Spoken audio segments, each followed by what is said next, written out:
I call on Government Orders of the Day, numbers 3 to 7. Geographical Indications Wine and Spirits Registration Amendment Bill, Committee Stage. Wildlife Powers Amendment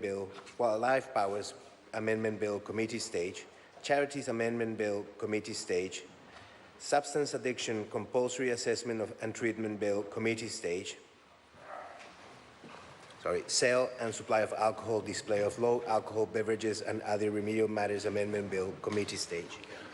I declare the House in Committee for consideration of the Geographical Indications Wine and Spirits Registration Amendment Bill, the Wildlife Powers Amendment Bill, the Charities Amendment Bill, the Substance Addiction Compulsory Assessment and Treatment Bill, and the Sale and Supply of Alcohol, Display of Low Alcohol Beverages and Other Remedial Matters Amendment Bill. Mr. Chairman. Mr. Speaker. Mr. Chairman. I'll just, in a moment, yeah. Members, the House and Committee on the Geographical Indications, Wines and Spirits Registration Amendment Bill, the Wildlife Powers Amendment Bill, the Charities Amendment Bill, the Substance Addiction Compulsory Assessment and Treatment Bill, the New Zealand Horticulture Export Authority Amendment Bill, and the Children, Young Persons and Their Families, Advocacy, Workplace and Aged Settings Amendment Bill. Order. Point of order, Chris Farfoy. Thank you. Mr. Chairman, I seek leave for each of the 5 bills on the order paper for committee stage to be taken as one question, each for the purposes of debate, with the questions put separately at the end of each debate. Leave is sought for that. Is there any objection? There is no objection. So, first then, members, the question is that parts we're going to be first looking at the Geographical Indications, Wines and Spirits Registration Bill, and the question is that parts 1 and 2, the schedule and clauses 1 and 2 stand part. Mr. Chair. I call David Shearer. Thank you, Mr. Chair.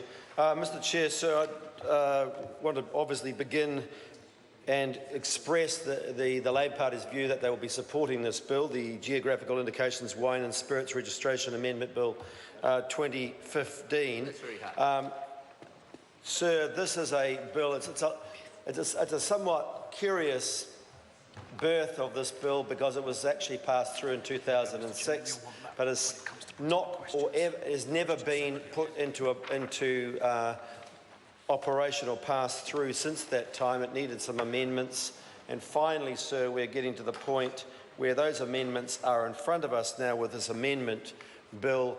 The 2006 bill will be amended and it'll be finally put through this Parliament. And the reason for the delays the reason for the activity now around this bill is because we are in the process of negotiating a free trade agreement with the EU, possibly over the next few months, perhaps as close as a year away from today. And this bill is important for those negotiations, because what this bill does is ensures that New Zealand wines can be attributed to their geographical area, much like champagne is attributed to Champagne. It can only be called Champagne if it's grown in the Champagne area. So too, Otago Pinot Noir can only be grown in Otago. Marlborough Sauvignon Blanc can only be grown in Marlborough. And so therefore, sir, it protects those areas and that brand and ensures that the quality of our wine coming from those areas is also protected. And it's important, sir, when we look at the wine industry, which is growing at an extraordinary rate, $1.6 billion today. By 2020, it could be $2 billion worth in terms of exports, an extraordinary growth and success story. And I was lucky enough to be at the Air New Zealand Wine Awards on the weekend, where I was able to see just how vibrant and passionate people are about within New Zealand about their wine and how important it is to us, sir, in New Zealand in terms of our exports. It's also worth noting, in terms of its importance, that New Zealand wine per litre that we sell overseas sells for about $9 a litre. Australia sells at about $7 a litre, and France only at $5 a litre. So we are getting premium value for our wine, and it is along protecting that which this bill seeks to achieve, to maintain that quality. So the bill, as I said, was first brought in about a number of years ago. One of the parts of the bill, section 21, to guarantee the quality, says that the Act provides that a person may use a New Zealand registered geographical indication, the area, or indications in trade in New Zealand in relation to a wine only if at least 85% of that wine is obtained from grapes harvested in the geographical origin to which that geographical indicator has been registered. His second thing is the bill provides that the remainder of the wine, if there's any, and usually in New Zealand there's not, it's normally 100%, must be obtained from grapes harvested in New Zealand. We can't simply import some of that cheap French stuff and mix it in with our own, Mr. Speaker. So that's section 21.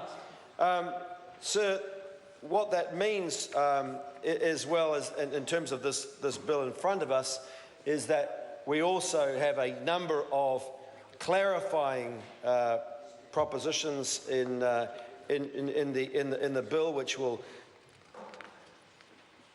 smooth the running of the bill, and a supplementary order paper that was hastily put together by the minister in the seat at the moment because it was left out.